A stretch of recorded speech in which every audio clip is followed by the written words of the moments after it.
Hello friends, welcome back to my channel rainbow. और आज जो फर्टिलाइज़र बताऊंगी बहुत ही ज़बरदस्त फर्टिलाइज़र है। डीएपी, एनपीके, यूरिया से भी कहीं गुना ताकतवर है। आपको सरसों वाली फर्टिलाइज़र की भी ज़रूरत नहीं पड़ेगी। आप ये फर्टिलाइज़र प्लांट में डालते हैं तो 15 डेज़ तक प्लांट में और भी कोई फर्टिलाइज़र डालने की ज़रूरत नहीं पड़ेगी। प्लांट बहुत ही बढ़िया से फ्लावरिंग करता जाएगा। तो ये जो होममेड फ्रीका फर्टिलाइज़र है आप अपने सभी प्लांट पे दे पाएंगे। ये घरेलू खाद है और इसका जो रिज़ल्ट है 100% है। आपके किसी भी प्लांट में फ्लावरिंग नहीं होती, फ्रूटिंग नहीं होती, वेजिटेबल्स नहीं आते, सभी प्लांट पे दे पाएंगे। और तो इस टाइम बारिश के वजह से मिट्टी से जो न्यूट्रिशन जा चुका है इसके ये पूर्ति करेगा। प्लांट को फिर से ग्रोथ करने में मदद करेगा, फ्लावरिंग करने में मदद करेगा। प्लांट जो वीक हो चुकी है, जो प्लांट में कमज़ोरी आ रही है और इसके वजह से प्लांट में कीड़े मकोड़े लग रहे हैं तो वो भी भाग जाएंगे। क्योंकि प्लांट की अभी ताकतवर फर्टिलाइज़र की ज़रूरत है प्लांट को, ताकि पूरा न्यूट्रिशन मिले। और इस एक ही फर्टिलाइज़र से आपके प्लांट की कमज़ोरी दूर हो जाएगी। प्लांट में जो ग्रोथ रुकी हुई है वो फिर से शुरू होगी। प्लांट में कलियाँ भी बनेंगी। आगे पूरे विंटर तक अच्छी फ्लावरिंग करने के लिए इन प्लांट को ज़्यादा न्यूट्रिशन की ज़रूरत पड़ेगी। और ऐसे कुछ फर्टिलाइज़र देने पड़ेंगे जिनसे पौधे को पूरी ताकत मिले और पौधे ज़्यादा से ज़्यादा कलियाँ बनाए, ज़्यादा से ज़्यादा ग्रोथ करे। क्योंकि इस टाइम पौधे वीक हो जाते हैं और पौधे में बहुत सारे कीड़े मकोड़े फंगस आके लग जाते हैं और ये जो पौधा है धीरे धीरे कमज़ोर होता जाता है। इनके जो ग्रोथ होते हैं आगे चल के धीरे धीरे ये ग्रोथ रुक जाएगी और प्लांट में कलियां आना, फ्लावरिंग आना बिल्कुल बंद हो जाएंगे। और आपके प्लांट में पहले से ही ग्रोथ रुकी हुई है या कलियां नहीं आ रहे हैं, फ्लावरिंग नहीं हो रही है, तो ये फर्टिलाइज़र आपको बहुत ज़्यादा हेल्प करेगी। क्योंकि ये प्लांट को बहुत ज़्यादा जो ताकत देने वाली है। इससे प्लांट में भर भर के कलियां बनेंगी। और मेरे प्लांट में जिस तरह फ्लावरिंग होती है मैं आपसे हमेशा से वीडियो शेयर करती रहती हूँ ताकि प्लांट में फ्लावरिंग भी कंटिन्यू होती रहे। तो बरसात के लिए मैंने जो प्लेलिस्ट बना दिया है, क्योंकि बरसात में फर्टिलाइज़र कुछ अलग होता है। और अभी जो फर्टिलाइज़र की बात करूँगी वो बहुत ज़्यादा हेल्दी बनानी है हमारे प्लांट को। इसमें लश ग्रीन पत्तियाँ आएंगी, प्लांट में जो फ्लावरिंग नहीं होती उसमें भी कलियाँ बनेंगी और ये जो प्लांट है बहुत ज़्यादा से ज़्यादा ग्रोथ भी करेगा। तो हमारे जो प्लांट है इनमें अगर कमज़ोरी आ जाती है तो प्लांट आगे चल के अच्छे से फ्लावरिंग नहीं कर पाते, क्योंकि इनमें बहुत सारे कीड़े मकोड़े लग जाते हैं। प्लांट की जो इम्यून सिस्टम है ये वीक हो जाती है। तो अभी जो फर्टिलाइज़र देना है आपके यहाँ, अगर बरसात रुक चुकी है तो प्लांट को कम से कम 2 मुट्ठी कंपोस्ट ज़रूर दे दिया कीजिए।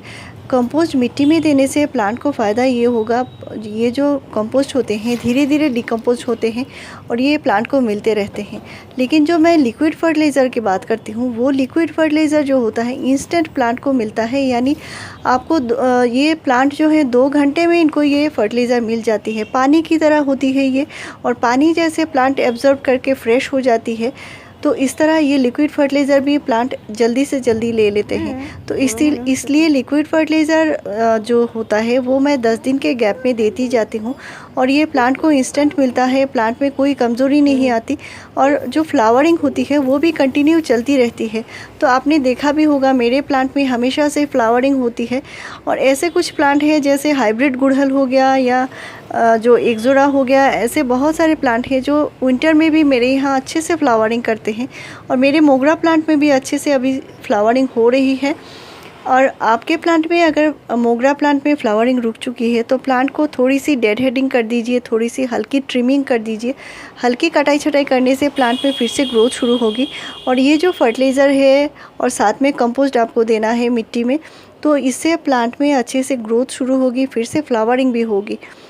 और इस प्लांट को अगर आपके प्लांट में ज़्यादा से ज़्यादा पत्तियाँ पीले हो रहे हैं तो प्लांट को फंजीसाइड ज़रूर दे दिया कीजिए। फंगस की निशानी होती है ये येलो पत्ती। बरसात के बाद कभी कभी ऐसा होता है प्लांट, तो फंजीसाइड के लिए आप साफ़ या बेबिस्टिन दोनों में से कोई भी इस्तेमाल कर सकते हैं। जैसे 1 ग्राम फंजीसाइड 1 लीटर पानी में घोल के पूरे प्लांट के ऊपर स्प्रे करनी होती है। और आपके अपराजिता प्लांट में अगर फ्लावरिंग नहीं होती, ग्रोथ नहीं है, तो उस अपराजिता प्लांट में भी दे सकते हैं। और ये है जीनिया का प्लांट, ये भी बहुत बढ़िया से फ्लावरिंग करता है। और ये जो फर्टिलाइज़र है ये फ्लावरिंग प्लांट में दे सकते हैं, फ्रूटिंग प्लांट में दे सकते हैं या किसी भी वेजिटेबल प्लांट में दे सकते हैं। तो ये होममेड फ्रीका फर्टिलाइज़र है। साथ में हमने लिया है यहाँ पे कंपोस्ट, वर्मी कंपोस्ट या कावडंग कंपोस्ट दोनों में से कोई भी ले सकते हैं।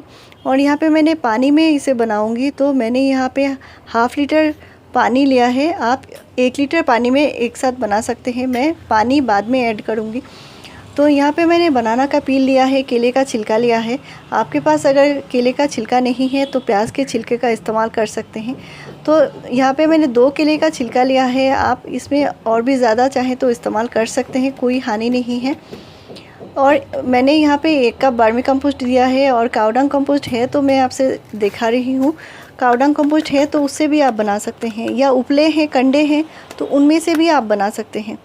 साथ में जो दे रही हूँ बहुत ही कारगर चीज़ है, इसका जो न्यूट्रिशन है वो बहुत ज़्यादा होता है, और इसको हम फर्मेंट करके प्लांट में यूज़ करते हैं तो इसका जो फर्टिलाइज़र की जो वैल्यू होती है बहुत ज़्यादा बढ़ जाती है, उसकी न्यूट्रिशन बहुत ज़्यादा होती है। तो ये है जो राइस बनाते टाइम जो पानी निकलता है, यानी जो माड़ होता है वो, यानी चावल जब हम पकाते हैं, चावल पकाते टाइम जो पानी निकलता है वो पानी है। चावल को नहीं देना है, सिर्फ माड़ को देना है। यहाँ पे मैंने 100 ml लिया है। आप ज़्यादा करके बनाना चाहते हैं तो ज़्यादा इस्तेमाल कर सकते हैं। तो इनको एक साथ मिला के कम से कम 3 दिन के लिए रखना है। गर्मी का टाइम है तो 2 दिन रखने से ही हो जाएगा। और आप अगर उपले देते हैं तो कम से कम 4 दिन के लिए रखना होगा। उपले में से जो न्यूट्रिशन है वो निकलने में थोड़ा सा ज़्यादा टाइम लगता है। और ये 2 दिन के बाद ये रेडी हो चुका है और अच्छे से फार्मेंट भी हो चुका है, क्योंकि ये जो माड़ है इसको फार्मेंट होना बहुत ज़रूरी है। इससे जो गुणकारी जो बैक्टीरिया होते हैं और इसमें जो न्यूट्रिशन है बहुत ज़्यादा बढ़ जाती है। तो इसके लिए अच्छे से फार्मेंट कर लिया है। और इनको जो मिलाना, 1 लीटर फर्टिलाइज़र आपने बनाए होंगे तो कम से कम 7 से 8 लीटर नॉर्मल पानी मिलाकर ही पौधे में देना है। इससे पहले थोड़ा सा काम करना बाकी है, आगे मैं बताऊँगी।